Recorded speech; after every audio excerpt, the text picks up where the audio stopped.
exactly sure what just happened. That was fun. So I'm going to wait for you guys to jump on. I don't know. I looked up and all of a sudden my phone kind of went nuts.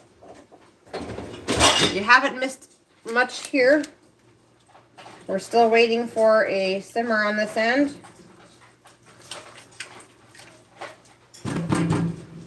So I'll just keep on waiting here for you guys.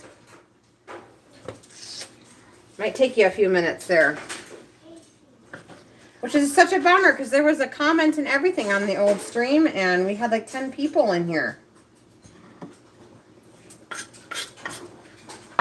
So hopefully everyone found out. Hey, 2 people have found out. Thank you for coming back. I don't know what happened. My phone went crazy. Literally. It was alerting me something about storage, which I'm not even recording this video. It's going directly to YouTube. And it just cut me on out. So anyway, you guys haven't missed anything. I just finished cutting the chicken while I was waiting to be able to get back on YouTube. So we'll go back over all of the ingredients in here just in case you were just jumping on when it totally kicked me off. Also, if you're the one that made the comment that I didn't get to read on the last one, would you comment again so that we can read it and I can respond to your comment. So we made a roux in here with broth and sprouted flour and some butter. Then we increased our broth to 4 cups. We've added 2 cups of chopped chicken. We added 2 cups of frozen green beans. We added 2 cups of peas and 1 cup of carrots. And they are all simmering. So I also added a half of a teaspoon of thyme, a half of a teaspoon of both onion and garlic powder, and a teaspoon of salt. So you've been brought up to speed there. I'm sorry that that cut out. I could not do anything. It just did itself. Nikki says, hi, Crystal. What type of pot are you using? Forgive my ignorance. So this is called a Dutch oven. It has like a little lid here. I like using this when I'm cooking something that's going to go into the oven. I also like using it. I used to use it a lot for soups and stuff. It maintains a good temperature on the stove because it's cast iron. So I like it.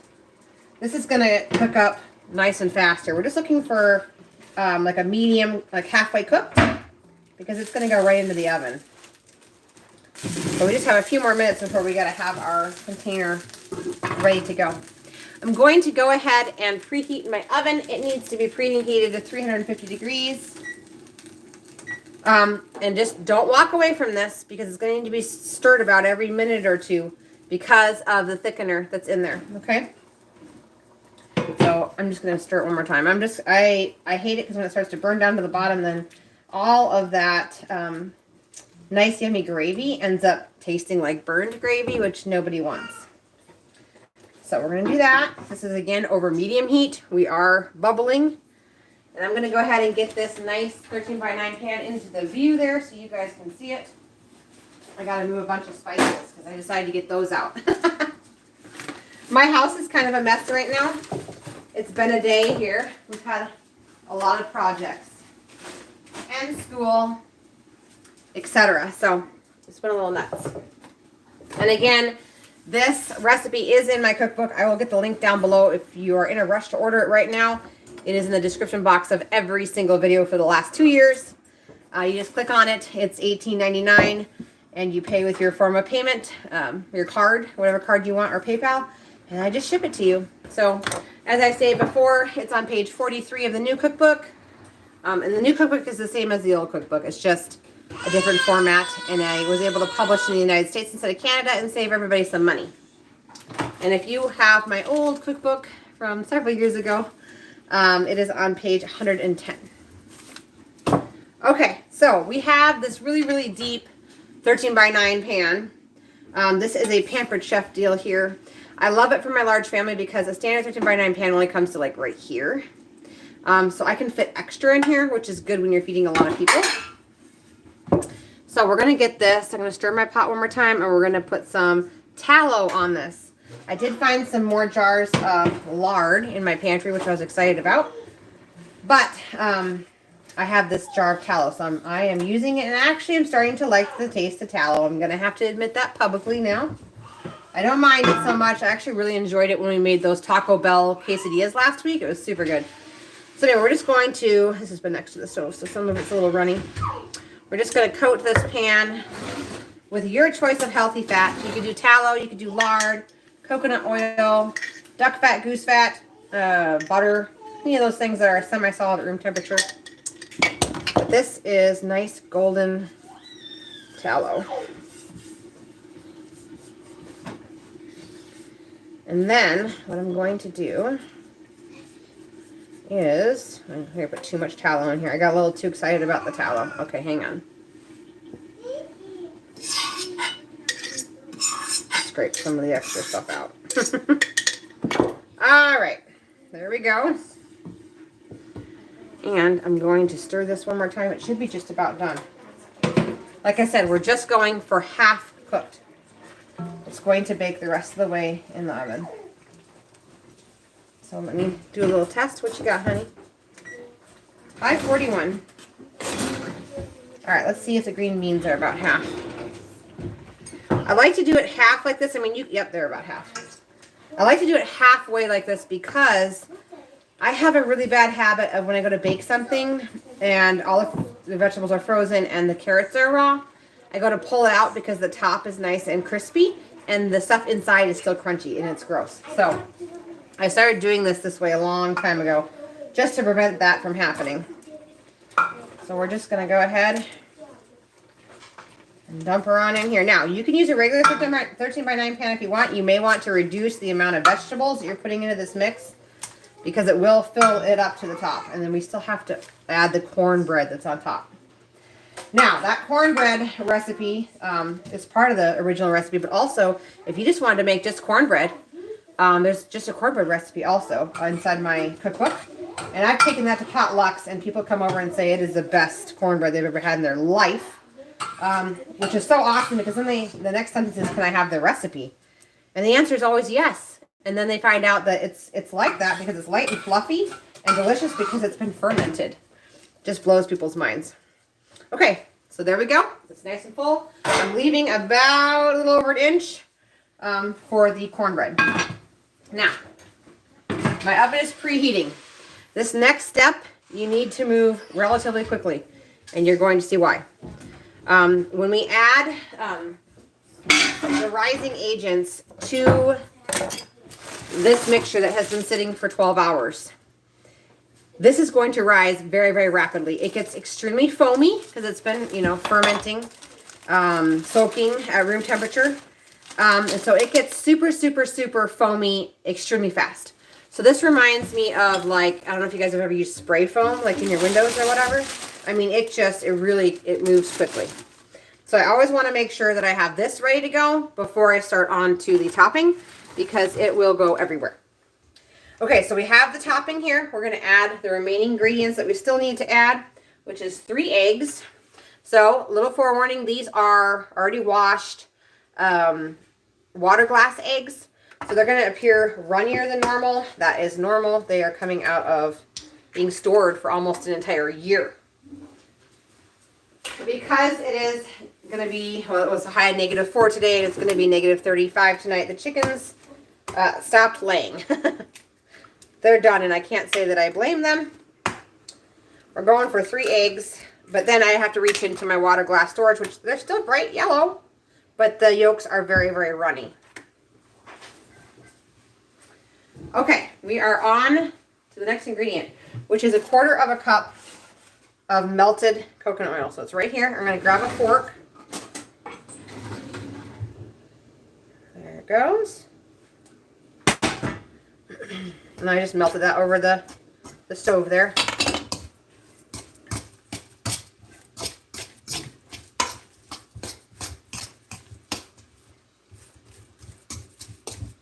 Usually I do this in a mixer because it's faster. But tonight I thought, oh, let's do it in a bowl. And I'm actually going to add just a little bit of water to this. So this was, I bought the cornbread, or cornmeal, I mean, from Azure, and I got a medium grind. And it just absorbs so much more liquid, I feel like, when I go to cook. So I'm just going to put a little bit of water in here. You If you get the fine ground, you probably won't have this problem. It just seems to hold the liquid without letting you stir. So I just need this to be in a stirring consistency. Just gonna soak all that up. Look at that go. Might have to add more than that. All right, more water. One thing I will say is if you're really, really busy, we had what we referred to as an oopsie happen last month, which is that I had one of the girls make this mixture to allow it to soak, and they misunderstood me, and they made like 4 times the amount of the mixture.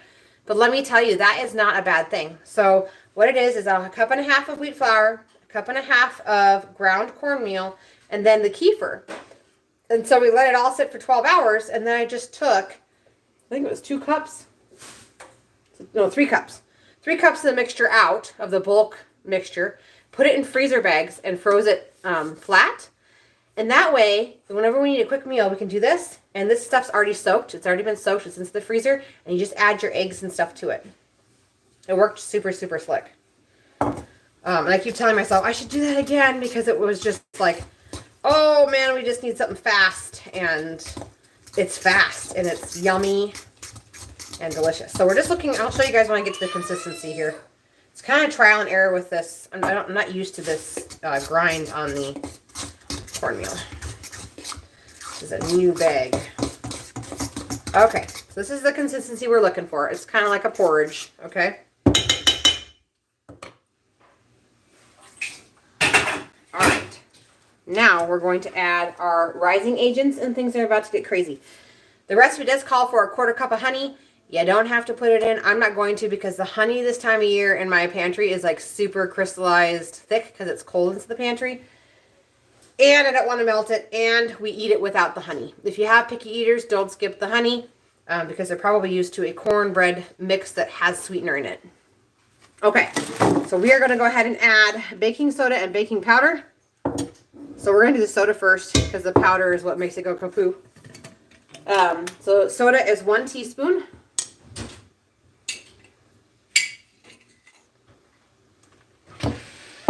There we go. And the baking powder is 1 tablespoon, so 3 teaspoons. Okay, I'm going to stir this, and then I'm going to be ready to pour as fast as possible. Because if you let it sit, it just goes nuts.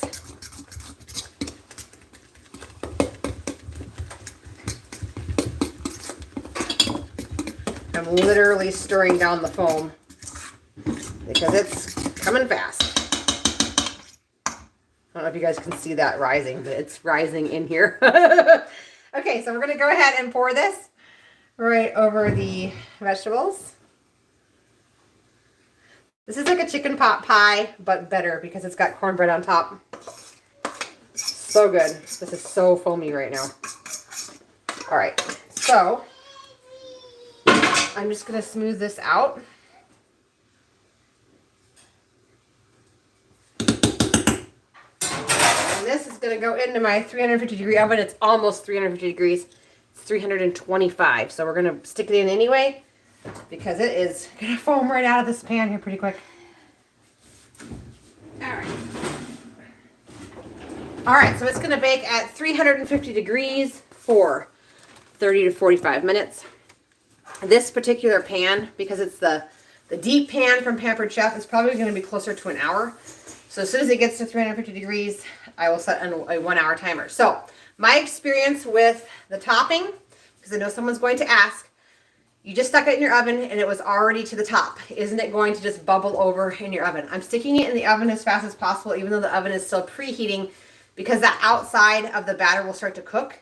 And it creates like a solid layer along the outside, and it keeps it from overflowing.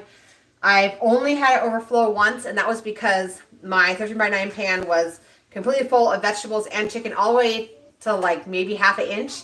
And then I put that on top, and it was already to the top before it rose. So it can get messy if you overfill your 13x9 pan, but as long as you allow a good inch at the top, you should be just fine. And you can stretch this however you want. You can even put more vegetables in it. You can put potatoes in it if you don't want to do 2 full cups of chicken. Remember that liver is the most nutrient dense meat. And so if you can afford to get some liver, you can stretch your meat further. It just has more nutrients per bite than any other thing that you would serve your family. So if you have to stretch things and you're adding potatoes, maybe add some liver since there's going to be less of the chicken. But that is it. That is all, you guys. It was super, super fast. This is bacon. Like I said, about 30 to 45 minutes, but this is a really deep pan, so I'm going to say probably closer to an hour. But other than that, let's see. It is frozen. Oh, we have goat babies. They are super cute. I haven't put any videos up of them. They actually are already sold to somebody else. So I need to ask that person if they're okay with me putting video, I'm sure they will be, of their goats on the internet. But they were here for the birth, and so they decided they were going to buy the goats, which is super cool. We had twins, and so it was twin girls, and so they already have names. And like I said, the person who was here at the birth side, they just had to take them home. And so anyway, they're still here on the farm. We make sure that all of our baby goats are dam raised if possible, just for the benefit of the baby goats.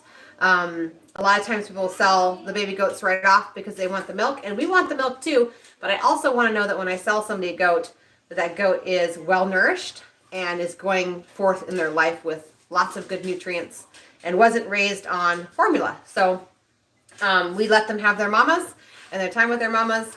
And about 3 weeks we start to incorporate what's called night weaning. So they go in a cage at night next to their mama, and then in the morning we milk mama, and then they get the milk the whole rest of the day. So that'll be happening here pretty soon.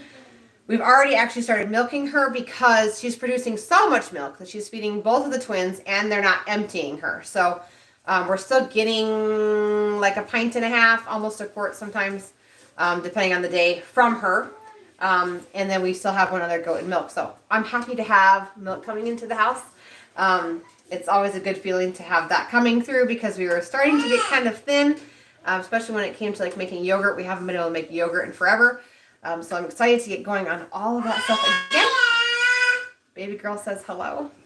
All right, if you guys have any questions, put them down below. There is a part 1 to this in case you're just catching the part 2. And yes, Nikki, I will put the link up for the cookbook down in the description box on this video as soon as I get off. It's just I was trying to get back with you guys as fast as I could after whatever happened. And so I didn't want to take the time to copy and paste it. So I will get the cookbook down in the description box. It's only $18.99 plus shipping to wherever you're at. So usually it rounds out about $24. 230 nutrient dense recipes. It's kick butt, okay? And there's even awesome recipes for Thanksgiving and Christmas in here. Healthy snacks for your kids. A bunch of spice mixes that save you money. So there's just a ton of information in here and really good recipes, and they're all kid approved. And I've heard from several of you guys that bought my cookbook 2 years ago when I started this journey, saying that you've cooked every single meal inside my cookbooks and you can approve every single one, and that just puts a smile on my face. It was a lot of work putting together a cookbook. These other YouTubers are paying someone else to do it because it doesn't come together quickly. It took me, I think, 3 to 4 months to type mine because you have to type all of it. So anyway, thank you for supporting me. There's also sourdough starter and kefir grains down in the description box down below. So check it all out. If you guys have any questions, leave them down in the comments. And I'll see you guys in the next one. You guys have a great one.